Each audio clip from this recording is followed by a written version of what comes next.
ए भन मेरा भाइ हो देउसी रे, ए राम्ररी भन देउसी रे, ए स्वर मिलाइकन देउसी रे, ए भन न भन देउसी रे, ए भैँसीको पिलो देउसी रे, ए किन यति ढिलो। के भयो किन देउसी रे नभनेको?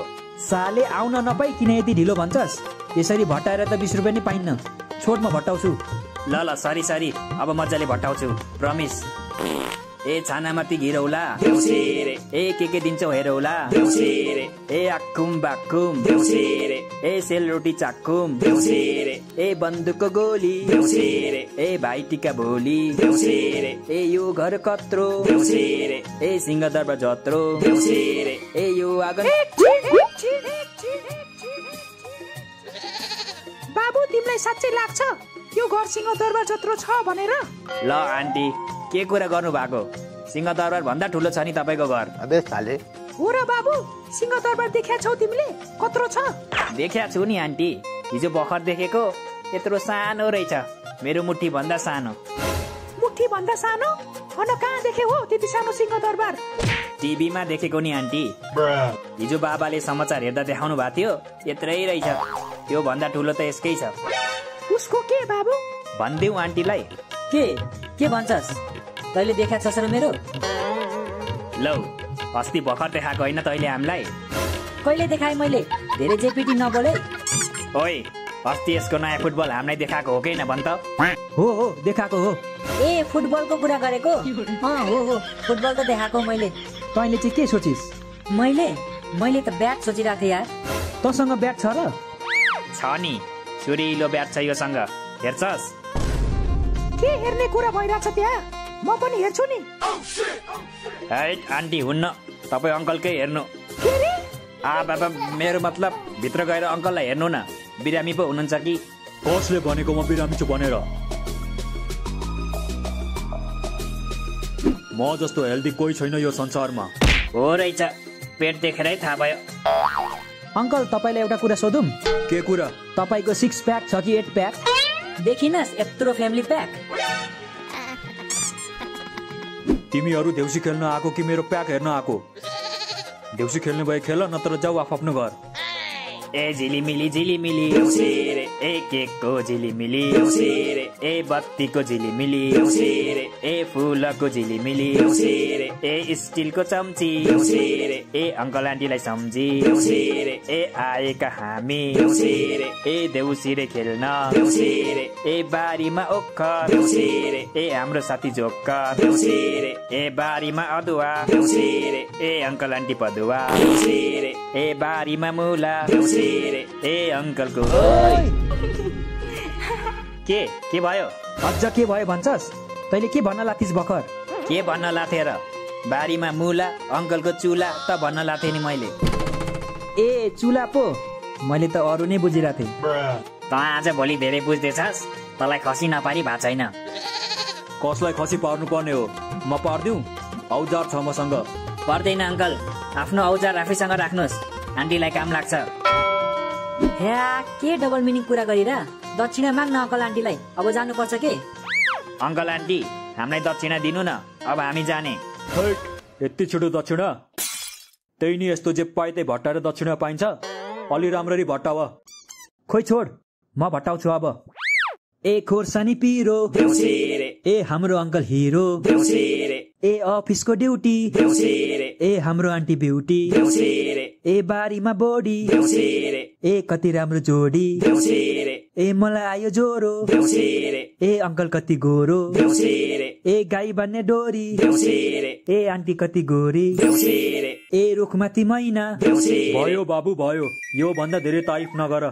तारिफ सुन्ने बानी छैन के हाम्रो? हाम्रो होइन तिम्रो, मेरो त सबले तारिफ गर्छ।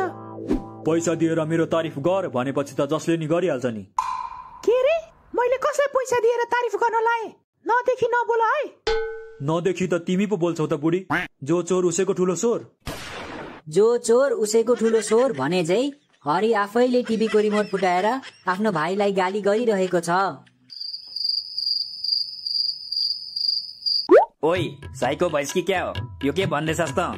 देखिनस् वाक्य बनाइरहेको छु। जो चोर उसैको ठुलो सोर, यो इम्पोर्टेन्ट क्वेसन हो। यसको वाक्य बनाऊ भनेर इक्जाममा आउन सक्छ के, त्यही भएर प्र्याक्टिस गरिरहेछु।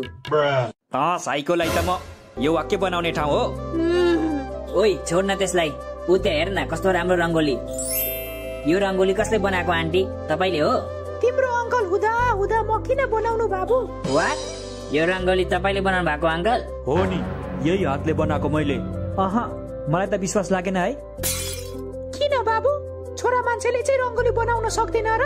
सक्न त सक्छ कि आन्टी, तर अङ्कलले चाहिँ कसरी सक्नुभयो के? रङ्गोली बनाउँदा पेटले डिस्टर्ब गरेन अङ्कललाई? पेट हेर्दा त बस्न पनि गाह्रो हुन्छ जस्तो छ। झन् अङ्कलले झुकेर रङ्गोली कसरी बनाउनु भयो होला? यसरी बनाई, यसरी यसरी यसरी यसरी। चित्त बुझ्यो अब?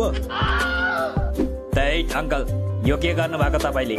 यो सब यसरी खुलेआम गर्न मिल्दैन नि, कानुन लाग्छ फेरि। मतलब तिमी मान्छे हौ, कुकुर होइनौ। मान्छे भएर कुकुर जस्तो हरकत नगर त। कुकुर सुनेर याद आयो, कुकुर तिहार त हिजो थियो होइन र? हिजो थियो त, थाहा थिएन तँलाई? हिजो कुकुर तिहार, अनि तैँले चाहिँ किन आज माला लगाएको त? कि हिजो लाउन बिर्सिस्? चुप्लाक, यो माला मैले प्रोटेक्सनको लागि लगाएको हो, बुझिस्? कस्तो प्रोटेक्सन बाबु? मेरो घरको प्रोटेक्सन आन्टी। मैले यो माला 3 दिन लगाएँ भने मेरो घरमा कसैको नजर लाग्दैन रे, त्यसैले लगाएको मैले यो माला। कसले भनेको तिमीलाई? त्यो पल्लो गाउँमा एउटा बाबा छ नि, हो त्यही बाबाले भनेको मलाई। को? त्यो समोसा बाबा? हजुर हजुर, समोसा बाबा, उहाँले नै भनेको मलाई। ए, यो बाबाले त तिमीलाई पनि ठग्न भ्याएछ। कसरी अङ्कल? म भन्छु कसरी। तिमी किन भन्छौ? मैले कुरा स्टार्ट गरेको होइन, म भन्छु नि। फेरि भन त, कसले स्टार्ट गरेको रे? बाबुलाई प्रोटेक्सनको बारेमा कसले सोधेको? त्यो छोड्देऊ न, समोसा बाबाको कुरा कसले झिकेको? त्यस्तो कुरा गर्ने भए त बाहिर सुरुमा को निस्केको? रङ्गोली कसले बनाएको? मासु कसले बनाएको? यो झिलिमिली बत्ती कसले लगाएको? घर सफा कसले गरेको? छोरीको डाइपर कसले फेरेको? एकदम तु। यो बुढाबुढीले मेरो ब्लड प्रेसर बढाइ सक्यो। यो बाबुलाई के भयो? दाँत नभएको हातमा चढ्यो क्या हो? यो यसको कमजोरी हो के अङ्कल? रिसाउने बित्तिकै यसको जिब्रोले कामै गर्न छोड्छ। ए, त्यस्तो पो? ल ल, म भन्दिनँ, तिमी नै भन। म पनि भन्दिनँ, तिमी आफै भन। अघि त खुब म भन्छु भन्दै उफ्रेको होइन, भन न अब। म भन्दा धेरै त तिमी उफ्रिँदै थियौ, तिमी भन। फेरि सुरु।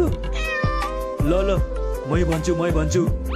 हामी पनि करिब 1 वर्ष अगाडि समोसा बाबा कहाँ गएको थियौँ, अनि तिमीलाई जस्तै हामीलाई पनि त्यो बाबाले माला लगाइदिएर ल अब तपाईँहरूको घरमा लक्ष्मीको आगमन हुन्छ भनेको थियो।